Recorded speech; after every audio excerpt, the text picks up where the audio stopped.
going to now introduce our town planner, and also followed by our assistant town planner, Heather Lanza and Mark Terry, and they're going to take it from here. So thank you for being here.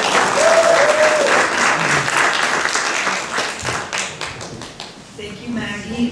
Thanks to our Southold Peconic Civic, and of course all of you for being here. Also thanks to C.A.S.T for having this great room for us. Before we get started, I just want to say, acknowledge we have our Supervisor Krupski here. We have 2 town board members. Andy Smith is here. Ryan Mealy is here from our town board. Mayor Kevin Susi is here. He's also a member of our Zoning Update Advisory Committee. Also a member of that committee is Bruce Nelligan. He's here, and Leslie Wiseman.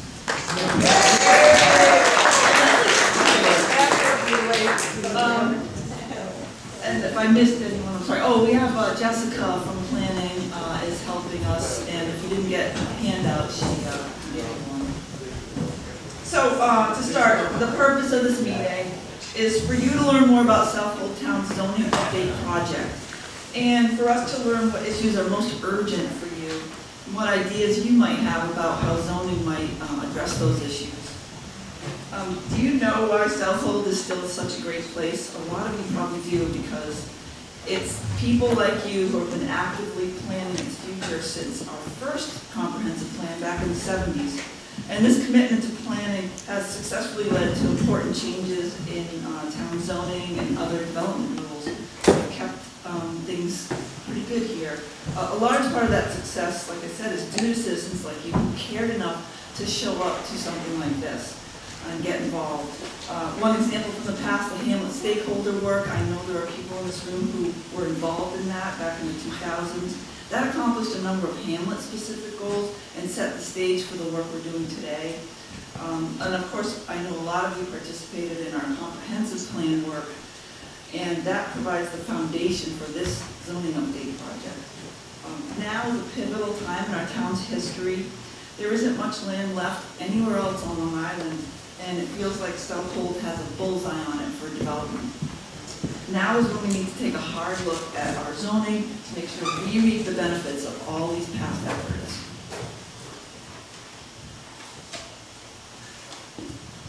I'm getting specific technology here. Oh, It worked, but you went back. So this is only the first of 3 workshops on this topic where we will ask for your input. The first today is to provide you with information about current zoning and to generate ideas on how zoning might address those issues. The second round will be sometime this summer. We're going to see the actual updates proposed for the zoning code and the zoning map. And the third will be when we actually have code ready to be adopted, where we'll have a series of hearings. On the agenda for today, we're going to start with some basics on zoning, how that relates to our town's comprehensive plan, and then we'll provide an overview of the zoning update project. I'm going to talk for about 20 minutes, then we'll break out into groups at each table for about 30 minutes for discussion, and then we'll have a little bit of fun with stickers. So, what's zoning?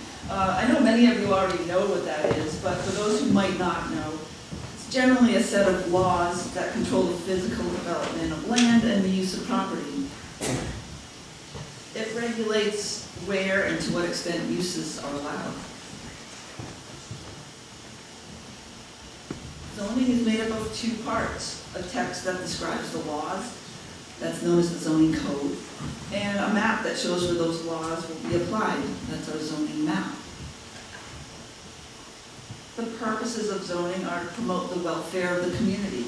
They ensure that future land uses are the appropriate scale and intensity for the location, and it's the main tool to control how and where growth occurs. Now a little bit about how zoning works here in Southold Town. Southold Town has 19 zoning districts. They can be loosely categorized as either residential or non-residential. In your handout, there's a table that shows all those 19 zoning districts. And And we also have some zoning maps that were popped up in the back there, and they're available online as well for future study. In each zoning district, there's a list of uses that are allowed. This is all in your zoning code. I'm just going to touch the highlights on this. Their lists are split into 3 categories. The uses: permitted, special exception, and accessory. Permitted uses are those that are allowed on the property, also known as of right uses. The special exception use is the second major category in each zoning district. Those are uses that are allowed, but they're subject to more conditions than permitted uses because they're presumed to have larger impacts potentially. In Southold, we have a long list of conditions for those special exception uses. Examples include that the proposed development be compatible with the character of the neighborhood, and that a review is done on the effect of the proposed use on property values, traffic, and parking. There are many more conditions, and in your handout I also included a list of all of those in case you're interested. The last category of the 3 is accessory use. Accessory use is incidental or in connection with a permitted use. An example would be a swimming pool, which is considered an accessory use to a single-family home. So now we're going to go to more about zoning in Southold and Peconic. And we'll start with Southold. So Southold Hamlet. There are 13 of the 19 zoning districts in Southold Hamlet. 7 of them are categorized as residential, and just remembering that there are some non-residential uses allowed in some of those. And 6 of those are non-residential, and they include 3 business zones, 1 industrial zone, and 2 marine zones. I'm going to ask Jessica to find my laser pointer. It's in my bag under the console.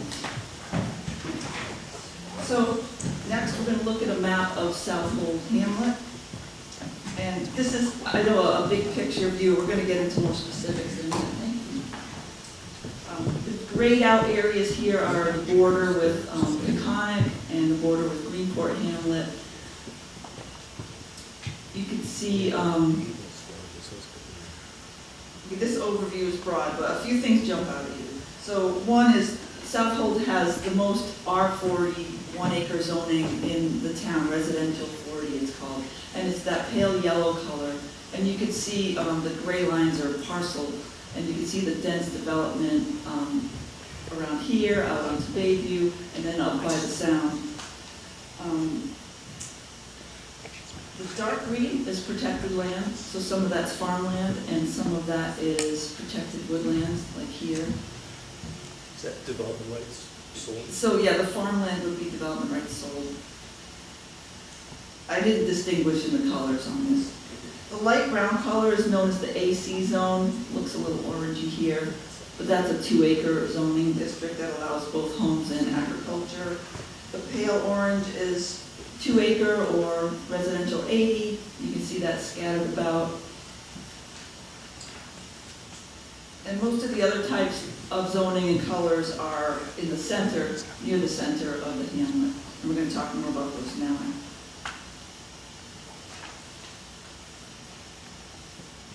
So we're not going to look at every single area, but we picked some places of interest to talk about zoning. This is showing a section of Southold on the eastern side. The bright pink line is the border with Greenport Hamlet. You can see Route 25 here. The train tracks run here. And again, the dark green is protected land. The pale orange is that R80 2-acre zoning. And this turquoise blue color is the Marine 2 zoning district. Here it stretches from Albertson Marine down on the western side, all the way to the bridge here, and a little bit beyond. We have Goldsmith on the other side in Greenport. It's on both sides of Route 25. Port of Egypt is here. You have the Allure Restaurant and the Heron Harbor Hotel. And all of those types of businesses are allowed in this zone.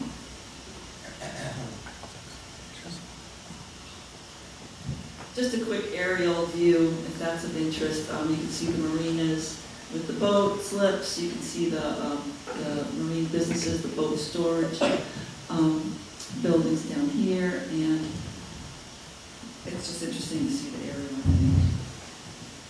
Now, the Hamlet Center has a lot going on in Southold. Just to get you oriented, here's Route 25. Here's Traveler. You have Horton's Lane on the west side, Young's Avenue, Boyso, and we'll run through some of these zoning districts shown here. So this bright pink is the Hamlet density zoning, and that basically just allows higher density residential development, and this is Founders Village. The red is the light industrial district, and I apologize now to anyone who's colorblind. I'm very sorry. It's hard to show these, and it's the only way I could think to do it, and I probably should have put labels too so you could see. But these, I'll use the pointer as well, as light industrial. That's typically along the railroad tracks. And it runs from Hortons and then through to Boyso. You have a storage center here, just to highlight some of the uses that are allowed. You have a storage center, you have the Agway, C.A.S.T is here, and that North Fork Surgery Center there.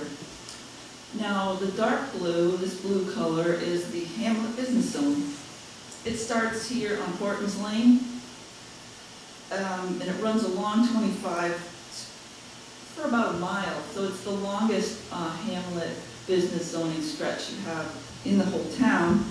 It ends just before Deep Roots Farm off the screen there, and it's on both sides of 25. Southold actually has the largest amount of Hamlet business zoning in the town. It's actually twice as much as Mavitow. So you have Feather Hill, just to give you an idea of uses. I mean, you all know Main Street, Southold, so these are all the typical uses allowed in the Hamlet Business District. Feather Hill, you have the post office, you have library, the town hall annex, this building, there's the pharmacy, real estate offices, professional offices, restaurants, other stores. And I'm sure everyone's very aware that this zoning district also allows hotels, which We know. there's one here.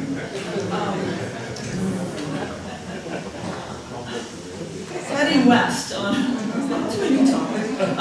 heading west on Route 25 from the Hamlet Center, we are looking. So here's the edge. Here's Horton's Lane and the edge of the Hamlet Business Zone. And as Route 25 takes the corner, you have a zoning district called Residential Office all along there. That's also actually most of the National Historic District. So here you have Oak Lawn Avenue where it hits 25. Ackley Pond Road is down here. That's the end of the RO residential office zoning. Here's Jockey Creek Drive. The residential office zoning district basically allows things like professional offices. Ideally, they're in structures that look like houses because it's meant to be a zone that transitions from Hamlet business, from the more intense businesses to residential areas. It also allows, though, curiously, some more intense uses like restaurants and workshops. The bright yellow here is Affordable Housing District. This one on Jasmine Lane was created before the town started requiring that the homes have to remain affordable well into the future. So I would say those probably are not affordable anymore. The bright green here in the bottom is the Marine One zoning district. That's the Southold Marine Center down by the gas station in Main Bayview. This zone allows marinas and related businesses, but it does not allow restaurants or hotels. This dark purple color is the general business zone. We call it the B zone for short. A lot of the same uses as the Hamlet business zone, plus additional things like gas stations. So you have one here on the corner. There's a pool company. Next door used to be the hardware store. And we're going to get more into this zoning district next. So, on north, up Horton's Lane to 48. Here's Young's Avenue, here's Boyso on the far side. And this dark purple color, again, is the general business or B zone. The zone is on both sides of 48. On the corner of Young's and 48, you have the gas station, you have the fitness center. On the other corner, there's a flooring place, Van Duzer Gas. There's some professional offices. You have 2 strip malls with retail, restaurants, and a deli. And this zone allows many other uses, including hotels, bakeries, research labs, just to name a few. Now, over near Hortons, you see the stretch of pink color, which is called the limited business zone. And that zone allows an assortment of businesses, less so than Hamlet Business in B, but things like professional offices. So you have a dentist here, and across the street you have other different kind of healthcare related offices. You can also have a contractor's business in this zone. There's one over here next to what used to be Eric's. Of course, you have, deli, restaurant, caterer, and this zone actually also allows hotels, larger restaurants, and wineries. And then there are a few parcels of that light blue, the residential office in this area. You have 2 on Young's Avenue, and then you might be familiar with the vacant parcel on the corner of Boyso and 48 that is zoned residential office.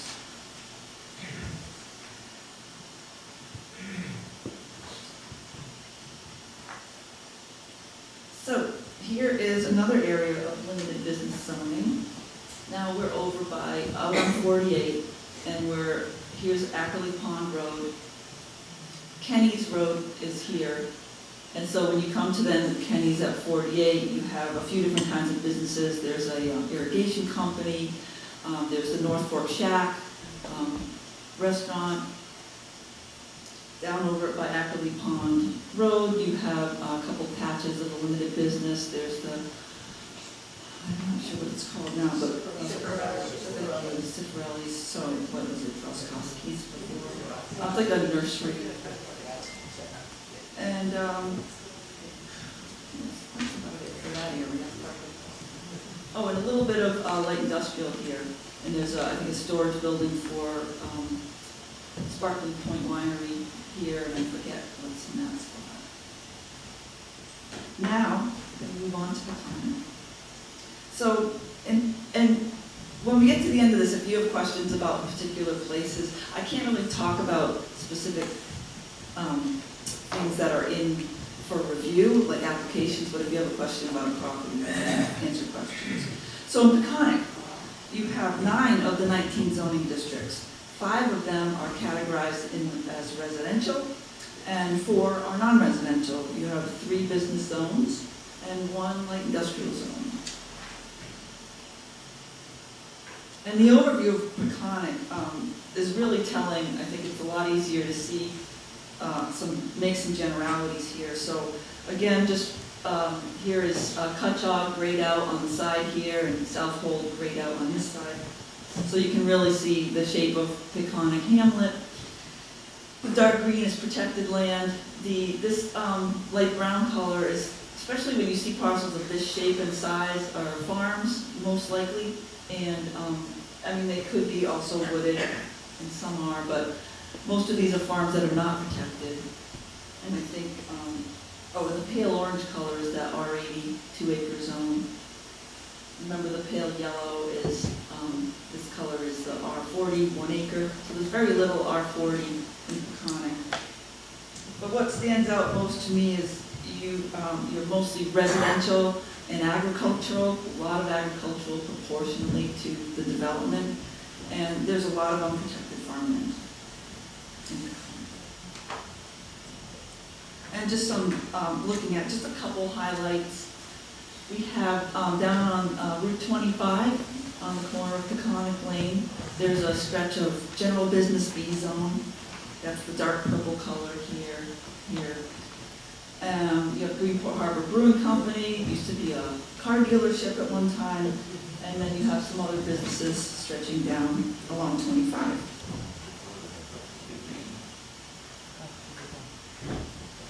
real fun in Peconic is up here in the Hamlet Center, where you have a few more zoning districts.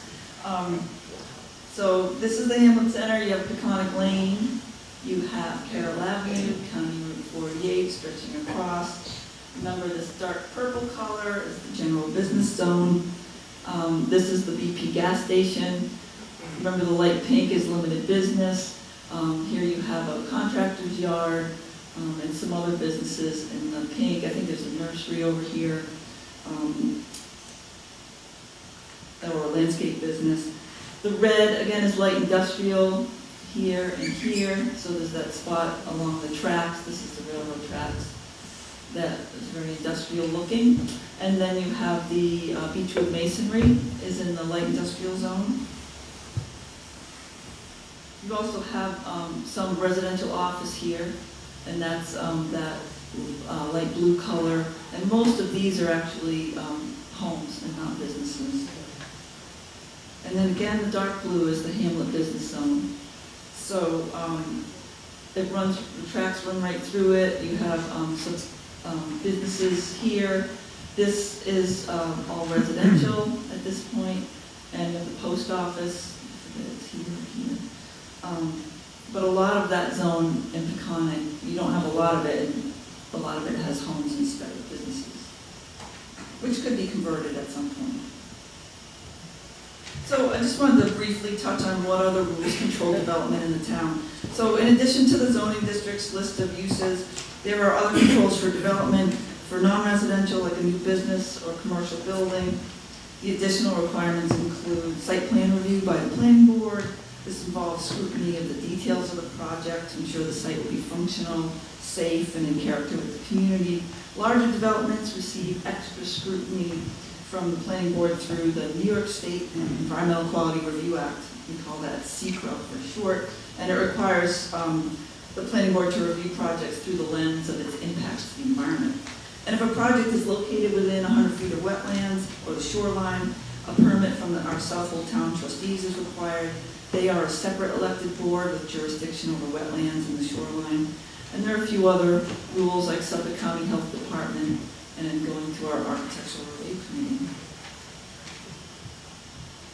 Really, just briefly, how is our comprehensive plan related to this project? They're closely linked because in New York State, the town zoning must be consistent with the town's comprehensive plan. It needs to support the goals of that plan. And our new plan was adopted in 2020. We had a little hiccup with COVID, but now we're implementing it by going with this project. The plan has many goals that relate to zoning regulations or that can be implemented in part by zoning. For example, the housing chapter has a goal to create more community housing. Zoning can help achieve this goal by making the rules easier to create that housing, but of course, only in ways that support the goals of other chapters like the community character chapter and the overall vision for smart growth that we have in the plan. And I just want to make a point, it's important to look at the comprehensive plan as a whole to keep the vision for balance in mind when we are evaluating any particular change in the zoning. The plan's available online. There's some great resources in it about zoning. There's tables that have the amount of each type of zoning. In each hamlet, there's zoning maps. And it's a great resource, and we're definitely relying heavily on that for this project.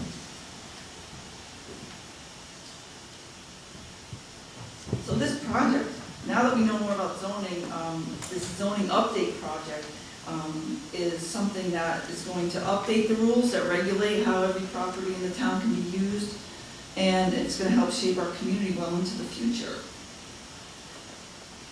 It's being done now because the last major overhaul of town zoning was in 1989. So we have to incorporate the newest best practices and modern uses into our zoning. A good example came up recently. Someone wanted to open a dog daycare, and that's not in our code. Because they weren't around back in the 80s. We used to just let those dogs run loose. The other reason is to ensure that our zoning is consistent with our comprehensive plan. And finally, we have to improve the clarity and organization so the code's easier to use. because it's not very easy to use right now. To get this project done, the town hired a consultant called Co. They're working closely with your town planning staff, me, Mark Terry, and others. The town also convened a zoning update advisory committee of interested citizens to advise on the process and the work of the consultant. And as I mentioned, several of them are here today. And of course, your town board will be very involved because they're ultimately the decision makers. The most important is input from you, and that's why we're here today, and we'll be coming back with more later. The timeline for the project, I'm not going to get into all these details, I'm running out of time, but we're basically hoping to be done with this a year from now. So all of this information I've been talking about is online on our Southold zoningupdate.com website. Your participation is so important. This is just the beginning. If you want to be notified about more events like this, you can go to our website, southoldzoningupdate.com, and sign up to be notified. We also have an email address where you can write into us any ideas you have. That's zoningupdate@southoldtownny.gov. And again, all of this is on that website. There are links to click to send us your ideas. And I know, well, actually, I'm going to invite Mark Terry up now for some words, and then we'll move to the next phase.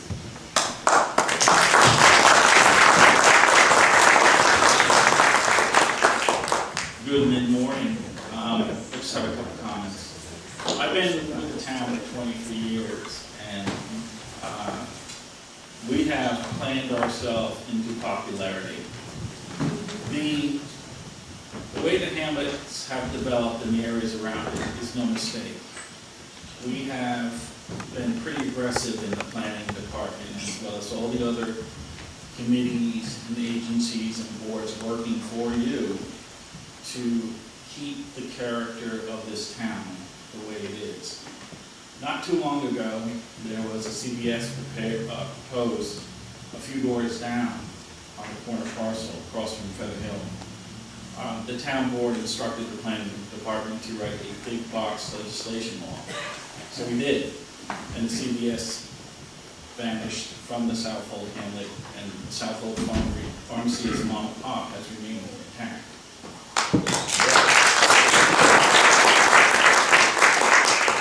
I can tell you, knowing about the economics of the town and working on the comprehensive plan, that mom and pop businesses are very hard to retain, especially now with the way inflation is and housing, workforce housing. We need more workforce housing because it is becoming a challenge not only to price the goods and services that make this community great, to have someone actually deliver those goods and services without them commuting, an hour west and adding more traffic to the road. I know the town board and planning departments are working on that now, as well as we just came out with a housing plan that was actually complimented on by other townships as being very progressive and forward-thinking. So I do want to point out, if you like the town of Southold, there is a celebrity in the land use planning realm here in the audience, and that's Timothy Caulfield, who was with the Peconic Land Trust for many, many years.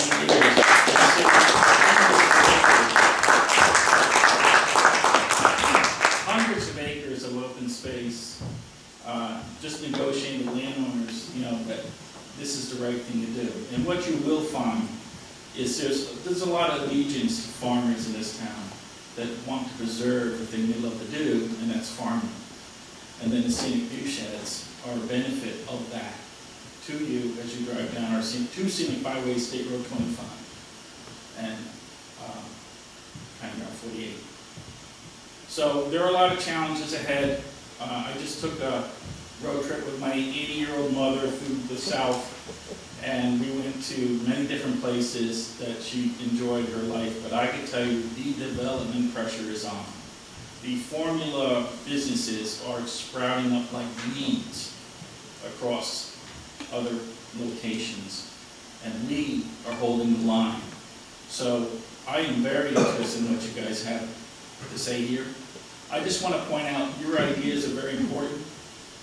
So we often talk about the recipe of Main Street. Like, what do you want to see in Main Street? The recipe meaning the businesses of Main Street that have value to you. You know, we can't have a lot of investment in Main Street in businesses that don't seem to survive or have hope. You know, there's a lot of demographics that play into a business. So the recipe in Main Street, whether it's, you know, fewer banks, certainly not big box, because we wrote that out, or different configurations of how we develop, like Feather Hill. Feather Hill was not a traditional development, it was more of a campus-style development. And we probably would definitely rethink that now today. So think about how you want your main streets to shape up, and what businesses that you've seen in other locations that may work here. We want to hear about that. Thank you. Look forward to what you guys have to say.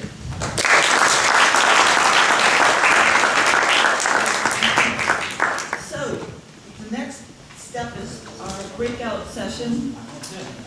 For the next 30 minutes, we're going to ask you to talk amongst yourselves at a table. If you're not at a table, maybe you can make a circle of your chairs or find an empty seat at a table to join in. Because once we're done, there are a couple seats up here. Once we're done, we're going to ask each table to report out and let us know what you talked about.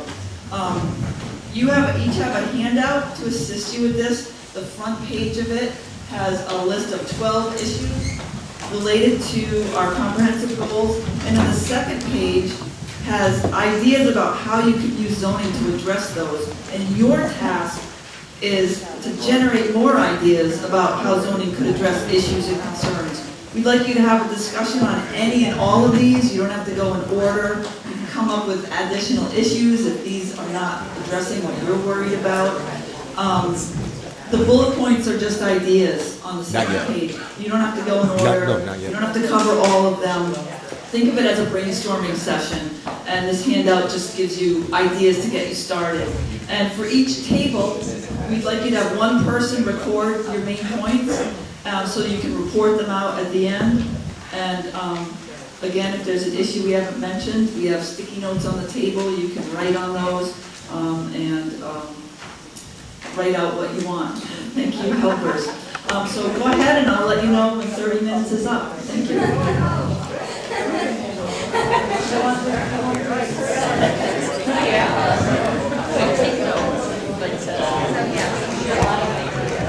Is everyone from Southold? I'm from which is part of Southold.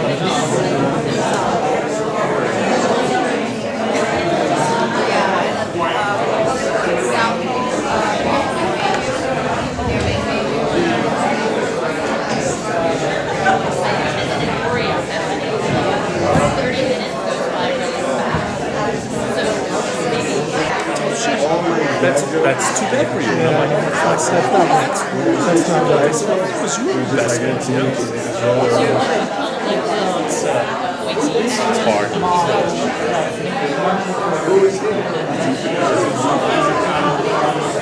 The woman was sitting at the end of the steer. She was sitting in front of my hearing. Yes, yes.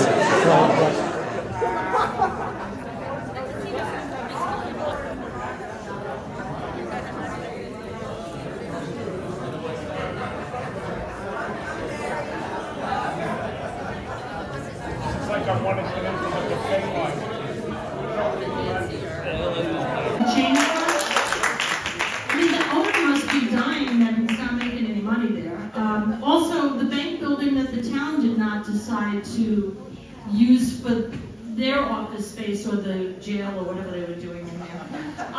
You know, somebody else could maybe make that work. It's already a multi-level building. It's attractive. It's a historic building. Maybe it could be made into little apartments or something like that. Okay, that's it for housing. We also were complaining a lot about traffic. we were worried that the hotel development is going to add more worker parking in the hamlet, and that's gonna add to traffic. And everybody who lives like on the streets down Route 20 Main Road will end up with workers parking in front of their houses all day.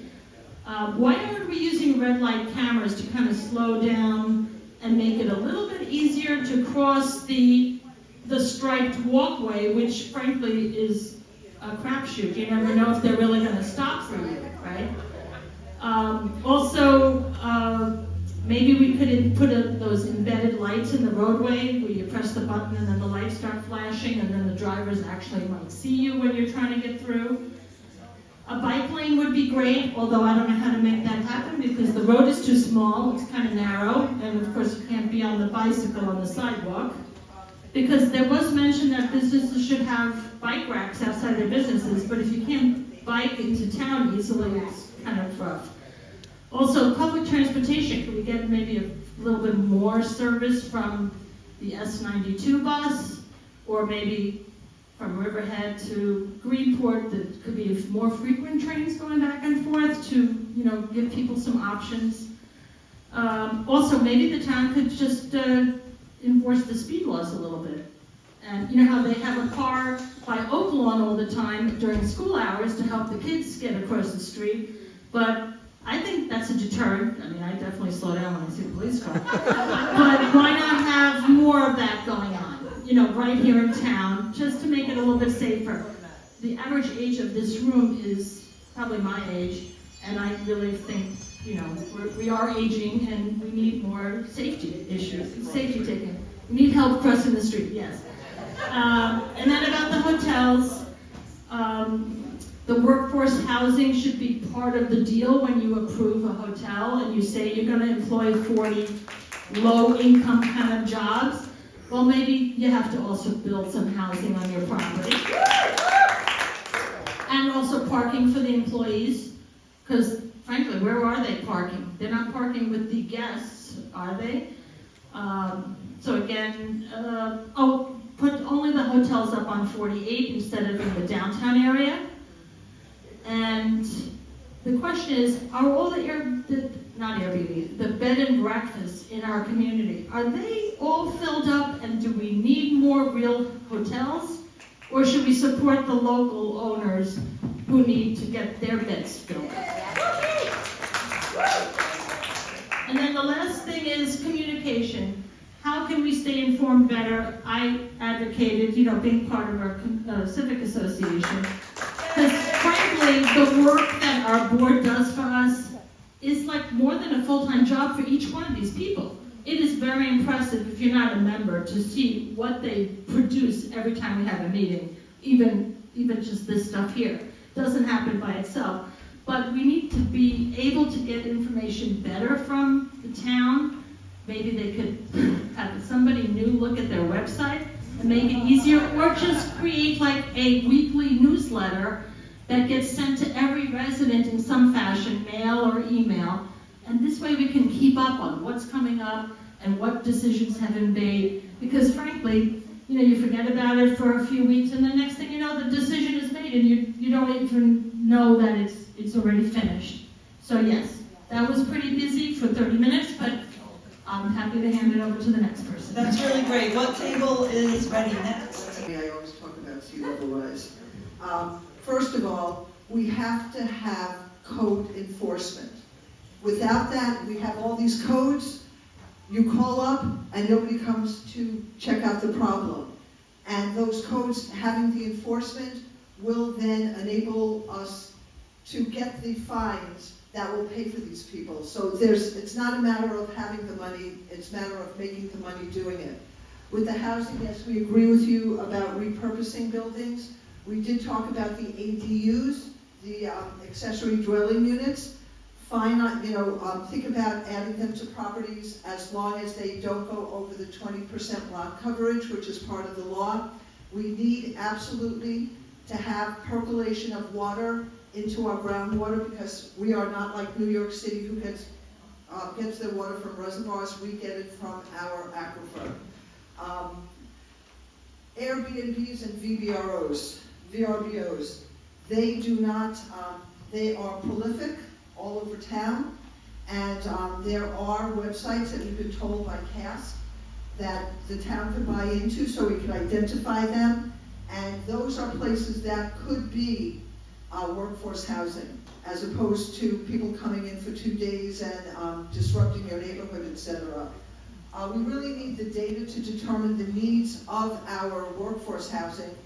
I took offense when Pelosi was here and said, oh, you know, we could have people who make $150,000 a year living in workforce housing. At $150,000 a year, you could afford $3,000 a month and pay. We need it for the people who are living in housing with their family in one room, sharing a building with several other families, having one room for 5 people. That is not safe, that is not fair. So we have to find out the realistic needs of the workforce and lower the income limits for affordable housing. $150,000 is really not, that's not low income. We're also talking about calling it community housing so that we can have seniors, we can have multifamily, multi-generational. And these places can be built, the affordable housing can be built to look like they belong in your neighborhood or my neighborhood, etc. There's no excuses for that. Sea level rise. Just to remind everybody, the DEC and NOAA, so it's the feds and the state are saying that in the next 10 years, we could expect 7 to 14 inches sea level rise, and in the next 25 years, 15 to 30 inch sea rise. So when we are looking at properties that are along the water that our trustees now look for a 100-foot setback, we should be looking at maps that start with the projections for 2050 and backtrack it from there. What's 100 feet from there? Well, you know, we're collecting monies for, to preserve properties. Those are the properties that we really need to make sure that, you know, sea level rise. I remember on day 3 of Al Krupski being here, we had a really big rain and flooding all over, and I noticed it. Don't blame me. It wasn't you. No, but I saw you that day, and I said, today would have been a perfect day for us to have our town engineers go out and look and see where these problems lie. And you said, you sent them out at 7 o'clock in the morning. Al, thank you for but the most important thing is that this water rise is what somebody called a fluid situation, and we have to take that into account. We are the canary in the coal mine. What happens here is going to happen here first. We're 35 miles long and 2 to 3 miles wide, and Peconic is not going to stop because we put up a couple of bulkheads. The waters, the other day, looking at it. Anyway, thank you. Do you have other issues? Yeah. We basically did, but enforcement. Thank you so much. Concerned with community housing and workforce housing and housing for young families and seniors, so we can continue to grow the community. Keeping open land, farmland, preserving that. We're worried about overdevelopment. And we were talking a lot about the balance of those and how to balance all of those needs at the same time. We also talked a little bit about the need for education, I guess, about NIMBYism and the importance of shopping locally and supporting some of the smaller businesses that we value. And we also want bike lanes. Okay. Thank you so much. How about this? Hi, I'm Margaret Steinbugler. I'm speaking for our table here. We focused on three of these issues. And they were hotels and intense uses, farming as a viable business, and protecting the health of the bays and creeks.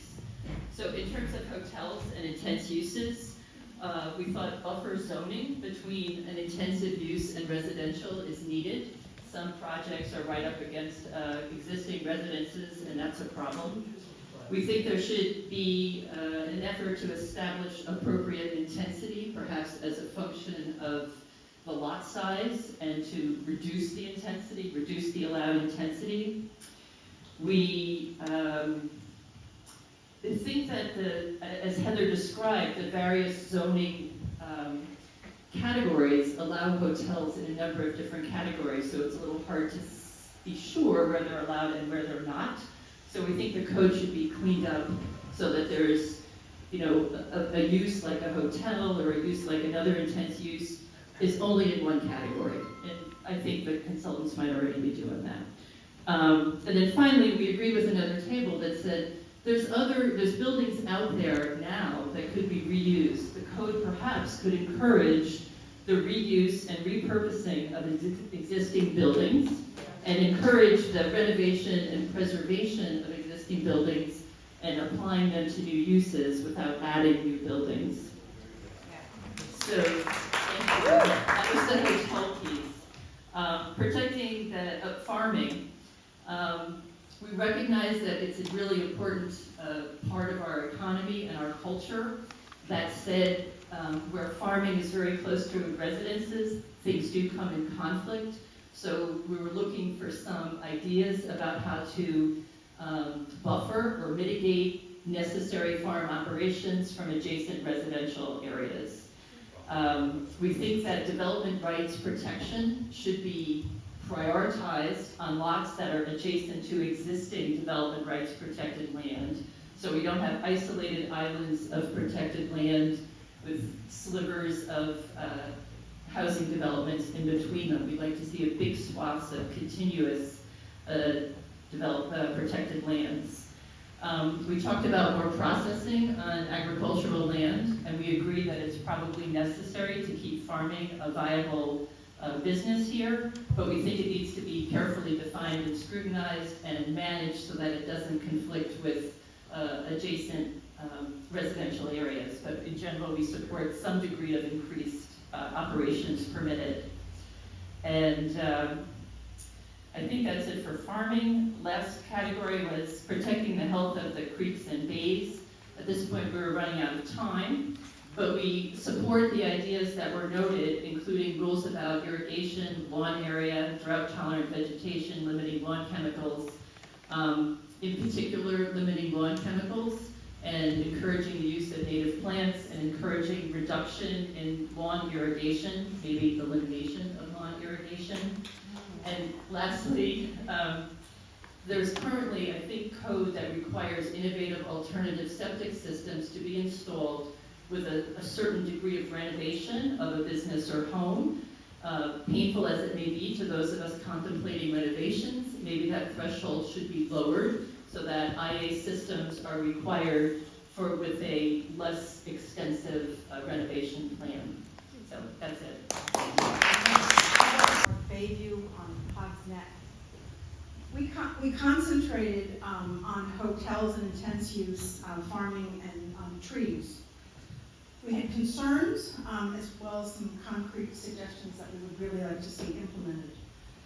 Primarily with the intense use, there was concern about how it affects the character, and first, anything that is built reflects the character. More importantly, intense use invites casual use, and the concern that people that would be coming out here to use the businesses, the entertainment, the things, are coming for a short period of time. One person remarked of having seen the impact of increased loudness, drunk driving, that kind of thing, and was concerned that with more restaurants, more hotels, more usage that way, that would continue to go up. Throughout the whole thing, it was keeping the character. It was supporting farms so that as they could keep the character of the community, They also would be contributing in ways that were appropriate, supporting air and water quality and the natural environment.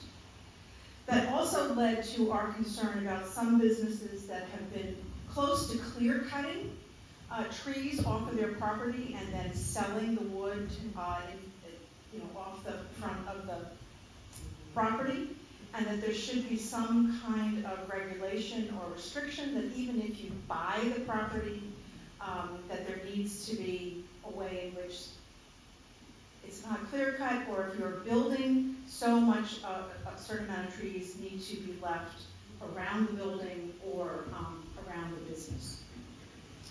The final concern was there was questions and reassurances that people raised about the impact of citizen involvement and very, very earnest concern about voices being heard now and wanting to really make a significant impact.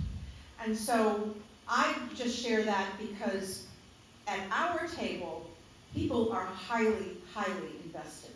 So thank you for holding this, and thank you for listening to everybody here in the room.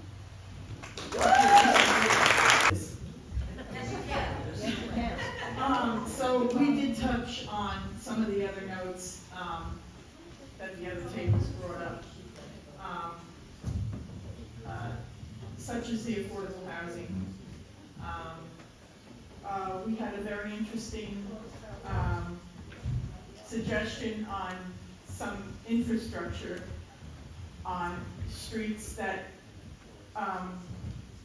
crossed from 25 onto 48, such as Lanza Avenue, Peconic Lane, making them safer for foot traffic. Lanza Avenue being the example used, there is no shoulder, and the sidewalk only goes so far. Founders Landing is a part of that road. Founders Village. What did I say? Founders Landing. Founders Village, excuse me. It's not safe. It's not safe for people who live at Founders Village to stroll because there is no there's no sidewalks, basically. We all were in agreement a little bit, and this is nothing against you, but the comment about Feather Hill, we find it charming that there are little businesses that you can stroll. It does have its own parking. One business in particular, and I am going to mention this because I just learned about it. You left? Okay. So I'm just going to use this as an example, and then I'm going to go check this little business out. It's called All for One. One for all. One for all, yeah. All right, Your favorite store. Okay, well, I'm going to have to check this out. So it's a small business, and there's small little stations in it, the way I understand. And you can buy a charming little gift made by a special needs person. So those little shops in there, it's a cute little, quaint little town-fitting place. We all were in agreement that we find this new hotel disturbing. Clear cutting should be for agriculture only. Charging stations became a concern about where they're being put, or, charging stations for electric cars. For electric cars, yeah.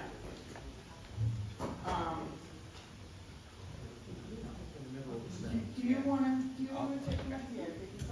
And just so you know, I just want to let everyone know we're aiming to finish by noon, so if you're getting fancy, that's our goal. All right, my name is Brett Keel. Charging stations, I don't think should be incorporated in other strip malls and other little projects where the parking is vital for what they have there already. you start putting 8 to 10 cars in those spots, come lunchtime or any time of the day, most of the time, these parking spots are already filled. Now we're gonna start pulling in 8 more cars, 10 more cars, and we lose the parking spots that were designated for these businesses. We start cutting down on parking, we're gonna create another problem. So we have to look ahead and not only think of charging stations, if they're gonna become a vital part of our town, we have to have charging parking lots, maybe in the parking lot. We find another place for another parking lot and put a parking lot for charging stations, but make it usable. Maybe you go plug your car in and they can walk around the village. So you put it together. The other thing with affordable housing, we have to think, when you start thinking for my kids, okay, it's always gonna be the young ones, which is true. But we have to also think, I'm the fire commissioner, we're losing members in the fire department because they can't live here.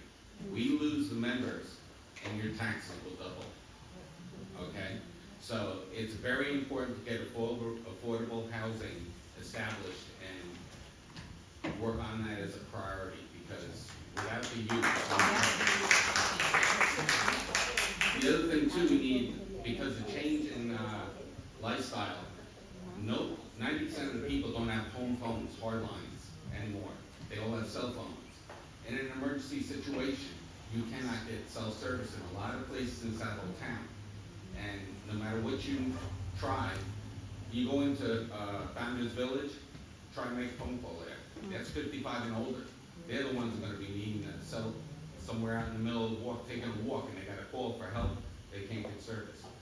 So something that we really need to look forward to improve. And the other thing too is some of the big things that's going to also increase your taxes if we don't start looking into it on the infrastructure part is roads. We've got, I'm in a development that was built in '92. Our road has never been resurfaced since '92 when it was first put in, and it was probably a lousy job because it was affordable. And it's breaking up into the point where they can't come in and probably cover it. They probably have to dig it up and chew it up and put down a new one. So if we don't start looking at our infrastructure, once again, your taxes are going to double, you know. And the other thing too is we want to balance between businesses and development, but we want to make it safe. But we have to look at, if we don't have an increase in commercial businesses and increase in development, you know, we have to modify, you know, maintain a certain level. Who's going to pay for these taxes? Good points. Okay. Thank you very much. I think that, I'll keep this brief, pretty much everybody's covered what we discussed and more. We only have one question for the county board, and please, people, you know, if I'm not covering something from the group. Workforce housing. Can you speak into the microphone a little? Workforce housing is like, for our local business people, it is just crucial. We will no longer have our fish stores or our hotels, our, I shouldn't say hotels, restaurants. But we do have a question for the planning board, which is, have you talked at all to the planning boards from the South Shore? Because the suggestion was that is a community that has faced all of these problems and has made a lot of mistakes. And perhaps there can be something to be learned. And another person suggested Napa. And Napa has done an incredible job of concentrating all of their business into the town of Napa, which is like our riverhead, and keeping their farmland. So that's all.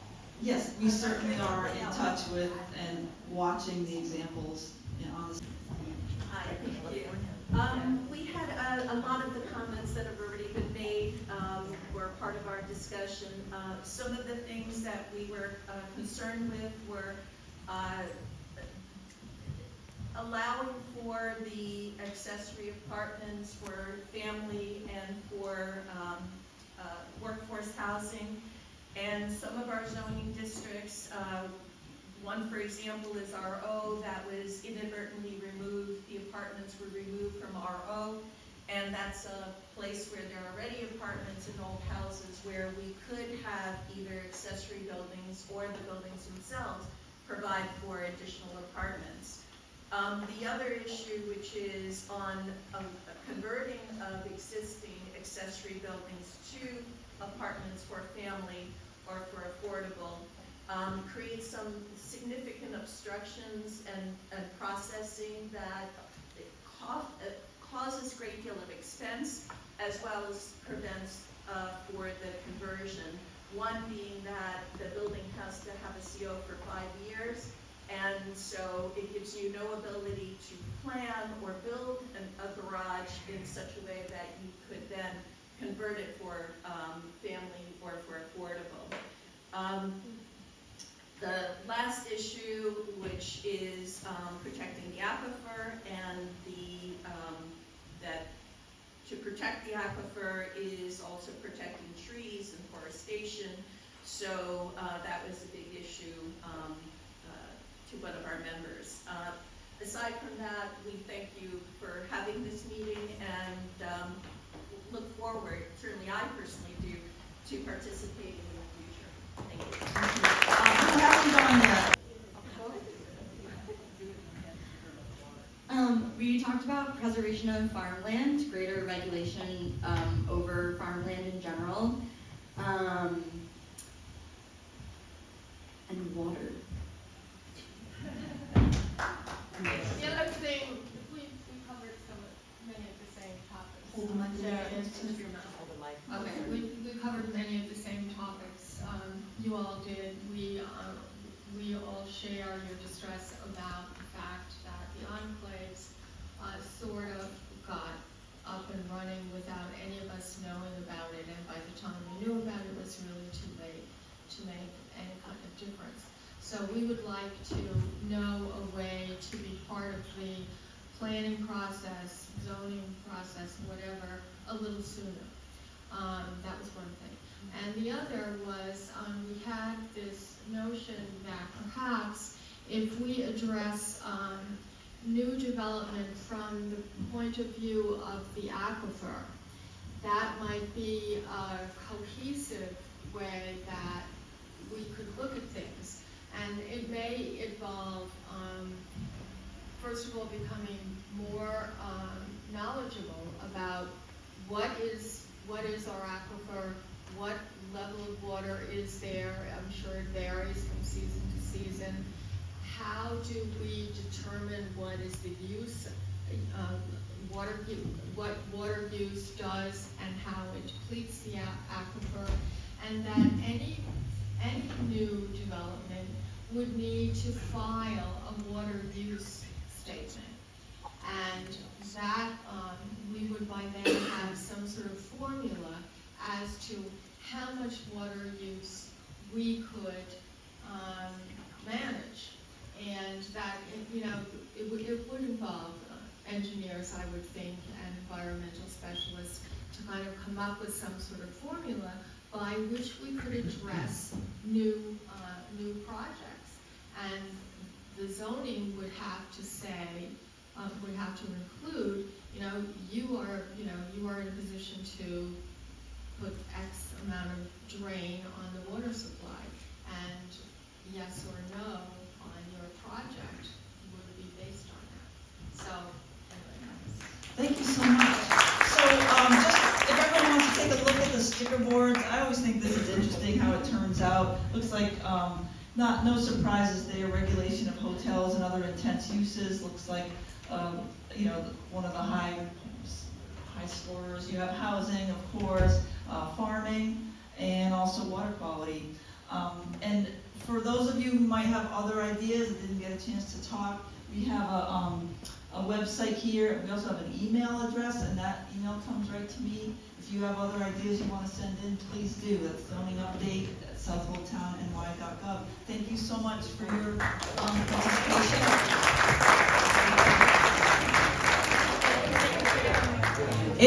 If you thought of something after after hearing everyone else speak and thought, oh, I forgot, you can use these and stick them up on the boards, because that's our way to get the message to the planning department. And if anyone wants to sign up for our wonderful Civic Association, come see us and we'll take your email. Thank you.